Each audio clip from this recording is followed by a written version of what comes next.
Bismillahirrahmanirrahim. Assalamu alaikum. I am Professor Nidamuddin, lecturer biology. Welcome to our YouTube channel. आज का जो हमारा topic है वो हमने chapter number 19 second year biology growth and development से लिया है। आज के जो हम डिस्कस करेंगे वो role of nucleus in development, role of cytoplasm in development and embryonic induction का। सबसे पहले जो चीज़ हम डिस्कस करने जा रहे हैं वो ये है कि role of nucleus in development. इसके लिए जो एग्जांपल हम यूज़ करेंगे वो हम एलजी की जो है ना वो यूज़ करेंगे। सबसे पहले तो यहाँ जब ये फाउंड किया गया कि जो न्यूक्लियस है, ऐसा नहीं कि सारे का सारा जो न्यूक्लियस है वो इन्वॉल्व होता है रिप्रोडक्शन में या डेवलपमेंट में, बल्कि ये है कि न्यूक्लियस के अंदर कुछ ऐसे सब्सटेंस मौजूद होते हैं जिन्हें हम एक्टिव सब्सटेंस कहते हैं। ये जो सब्सटेंस है बेसिकली ये इंफॉर्मेशन प्रोवाइड करते हैं डेवलपमेंट के लिए। अब ये देखना ज़रूरी था कि ये कौन से ऐसे सब्सटेंस हैं जो कि इंफॉर्मेशन प्रोवाइड कर रहे हैं। उस इंफॉर्मेशन के लिए प्रूफ करने के लिए, उस इंफॉर्मेशन रिसर्च करने के लिए एक्सपेरिमेंट किए गए थे। एसिटेब्यूलेरिया जो है ना वो एक यूनिसेलुलर एल्गी है, उसके ऊपर जो है ना वो वर्क किया गया। अब ये जो एक एल्गी है इसमें क्या है कि इसके 3 हिस्से होते हैं। एक इसके ऊपर अम्ब्रेला शेप कैप होती है, एक इसका स्टॉक होता है बिल्कुल स्टेम की तरह का, और एक इसमें राइजाइड होता है। राइजाइड का मतलब ऐसे ही है जैसे रूट्स जो है ना वो होती हैं। 2 स्पीशीज़ के ऊपर जो है ना वो सर्च की गई। दोनों स्पीशीज़ में क्या किया गया कि एक जो स्पीशीज़ यूज़ की गई उसमें क्या था कि उसकी रेगुलर कैप, और जो स्पीशीज़ बी हमने यूज़ की उसकी जो है ना वो इरेगुलर कैप मौजूद थी, और दोनों के पास ही सिंगल न्यूक्लियस था। इसके लिए हमारे पास जिस साइंटिस्ट ने वर्क किया था वो साइंटिस्ट हमारे पास हैं जो है ना वो हेमलिंग साइंटिस्ट है, जिसने इसके ऊपर जो है ना वो एक्सपेरिमेंट परफॉर्म किए थे। इसने ये देखना चाहा कि जो न्यूक्लियस है उसका डेवलपमेंट के अंदर रोल किस तरह से है। उसने एक जो आपके पास एल्गी की स्पीशी थी उसका जो था कैप वाला पोर्शन था वो रिमूव कर दिया, और उसने ये देखा कि उस कैप वाले पोर्शन जो है ना वो रिमूव करना किया गया जब, तो स्टॉक और राइजाइड उधर ही मौजूद था। स्टॉक और राइजाइड की हेल्प से दोबारा से कैप जो है ना वो डेवलप हो गई। अब उसने क्या किया, एक दूसरे एक्सपेरिमेंट में उसने ए और बी स्पीशी दोनों को लिया, तो दोनों की उसने क्या किया कि स्टॉक जो है ना वो कट कर दिए, मीन्स के राइजाइड और उसके ऊपर थोड़ा सा पोर्शन रहने के बाद दोनों की कैप भी रिमूव की और दोनों के राइजाइड भी रिमूव किए। राइजाइड रिमूव करने के बाद उसने क्या किए, और राइजाइड उधर ही रहने दिए, सॉरी, स्टॉक और कैप रिमूव की। ए का स्टॉक उसने बी के ऊपर लगाया और बी का स्टॉक जो है ना वो ए के ऊपर लगाया। ये आपको मैं एक डायग्राम दिखाती हूँ, उससे जो है ना वो आपको ज़्यादा क्लियर जो है ना वो इसमें हो जाएगा। अब इसमें देखें जो ग्रीन है उसकी कैप जो है ना उसे रिमूव की, और ऐसे जो ब्लू है उसकी कैप रिमूव की। कैप रिमूव करने के बाद उसने उसकी स्टेम भी रिमूव की, स्टॉक भी, और उसको ऊपर ग्राफ्टिंग का मतलब होता है कि एक प्लांट का हिस्सा दूसरे प्लांट के ऊपर जोड़ देना। उसने ग्रीन के ऊपर ब्लू का स्टॉक और ब्लू के ऊपर ग्रीन का स्टॉक लगाया, लेकिन जब देखा गया तो स्टॉक तो ब्लू का था लेकिन जो कैप ग्रो की वो गई ग्रीन की ग्रो की गई। दूसरे में भी स्टॉक तो ग्रीन का था लेकिन जो कैप ग्रो की गई वो बिल्कुल वैसे ही थे जैसे ब्लू की है। तो इससे उसने ये कहा कि ऐसा नहीं था कि जो सारी इंफॉर्मेशन है वो स्टॉक लेके आया, बल्कि जो न्यूक्लियस सामने कहा था ये सिंगल न्यूक्लियस है। तो उनका वो सिंगल न्यूक्लियस मौजूद था राइजाइड के अंदर। तो स्टॉक के चेंज होने से कैप चेंज नहीं हुई, बल्कि जो न्यूक्लियस राइजाइड में मौजूद था उसने इन्फॉर्मेशन दी, और उससे जो है ना वो हमारे पास क्या हुआ, कैप जो है ना वो डेवलप हुई। तो इस एक्सपेरिमेंट से प्रूफ ये हुआ कि सारी जो इंफॉर्मेशन है कैरेक्टरिस्टिक्स की वो उसके अंदर मौजूद होती है हमारे पास न्यूक्लियस के अंदर, और न्यूक्लियस के अंदर जीन्स प्रेजेंट होती हैं और उन जीन्स की हेल्प से जो है ना वो डेवलप होते हैं करेक्टर। तो स्टॉक चेंज करने से कुछ भी नहीं होता, जो न्यूक्लियस होता है इंफॉर्मेशन उसी की जो है ना वो रहती है। नेक्स्ट जो हमने देखना है वो है role of cytoplasm in development. अच्छा, साइटोप्लाज्म के लिए जो हमने जो है ना वो वर्क किया गया इसमें ये था कि अब हमने ये देखना था कि क्या साइटोप्लाज्म के अंदर कुछ है। तो इसमें भी था कि साइटोप्लाज्म के अंदर मॉर्फोजेनेटिक करैक्टर मौजूद होते हैं, मीन्स कि वो ये डिटरमाइन कर सकती है कि कौन सी जीन्स प्रेजेंट होती हैं। अब इसमें ये भी था कि जो हमारे पास साइटोप्लाज्म है वो सेल डिफरेंशिएशन का रिस्पॉन्सिबल होता है, कि हर एक सेल जो ब्लास्टोमेर के अंदर प्रेजेंट है, जो कि चिक डेवलपमेंट में हमने देखा, उस जो डिफरेंशिएशन होती है वो सेल के अंदर इंफॉर्मेशन मौजूद है। अगर 16 सेल हैं तो उसमें से हर सेल के न्यूक्लियस के अंदर इंफॉर्मेशन मौजूद है कि किस सेल ने कौन सा पार्ट बनाना है।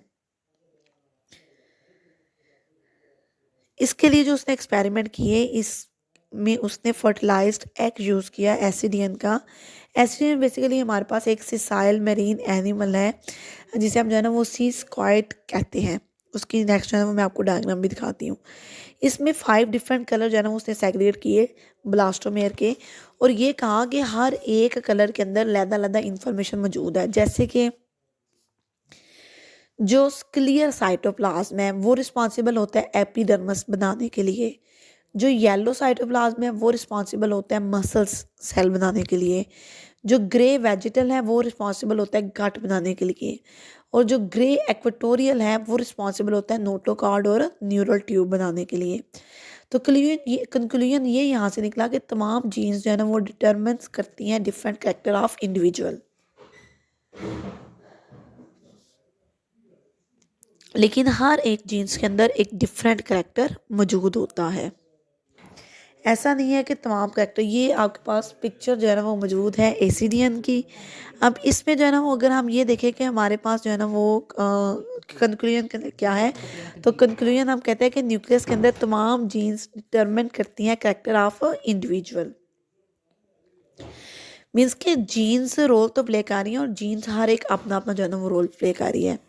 नेक्स्ट है कंसेप्ट ऑफ डिफ्रेंशिएशन, कि जब एक ही सेल से शुरू हुए तो इकट्ठे ही डिवाइड हुए तो वो फिर डिफ्रेंशिएट आपस में कैसे हुए। डिफ्रेंशिएशन की अगर हम डेफिनेशन लिखें तो हम ये कहते हैं कि सेल के फंक्शंस को कंट्रोल करना इंडिविजुअली तौर पे, तो इसे हम कहते हैं ये सेल की डिफ्रेंशिएशन है। इफेक्ट ऑफ नेबरिंग सेल में अगर हम देखें तो हम कहते हैं कि वर्क ऑफ जो स्पेमन है, जो पीछे हमने एक्सपेरिमेंट्स में देखा था, उसने जो है ना वो इसके ऊपर वर्क किया गया। उसने क्या किया कि एक एक्सपेरिमेंट करने के लिए उसने हमारे पास एक एम्ब्रियो जो है ना वो फ्रॉग एम्ब्रियो को लिया। अब ना डिफरेंट लेयर होते हैं जैसे एक्टोडर्म, मेसोडर्म और एंडोडर्म, तो उसने ना उनको सेपरेट किया। सेपरेट उसने क्या किया कि जो एक्टोडर्म था वो उसने रिमूव कर लिया। जब उसने एक्टोडर्म को रिमूव करके लैदा से रखा तो उसने ये देखा कि उसके अंदर नर्वस सिस्टम डेवलप ना हो सका। उसी तरह से अगेन उसने क्या किया कि एक्टोडर्म को डेवलप किया और उसने रिमूव किया, और उसने ये देखा कि उसके अंदर कोई भी एक्टिव या हेल्दी जो स्ट्रक्चर है वो डेवलप ना हुआ।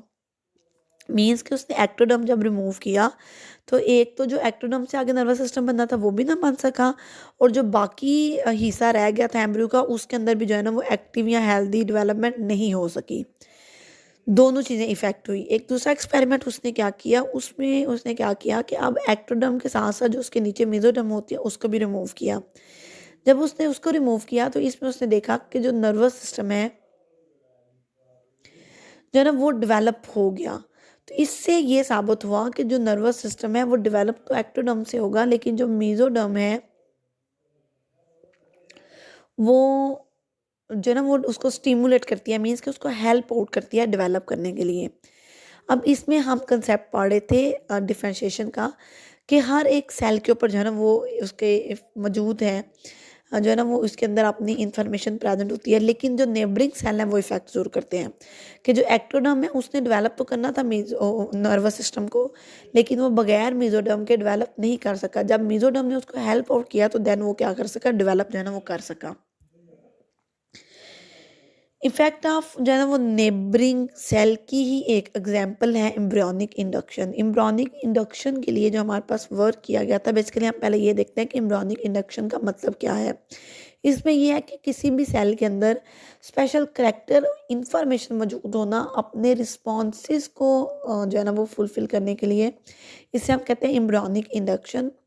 डिफरेंट किस्म के एक्सपेरिमेंट किए गए हमारे पास। हैंस स्वीमैन और हाइलर मैन गोल्ड ने 1924 पे इस पे काम किया।